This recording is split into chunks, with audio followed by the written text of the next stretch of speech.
Die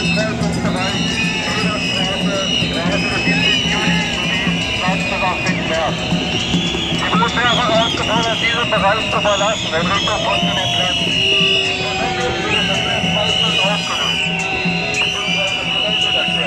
Wir lassen Sie diesen Ort unverzüglich in Richtung Potsdamer Platz. Sollten Sie davon auch nicht mehr können, werden wir die Wasserwerfer gegen Sie einsetzen.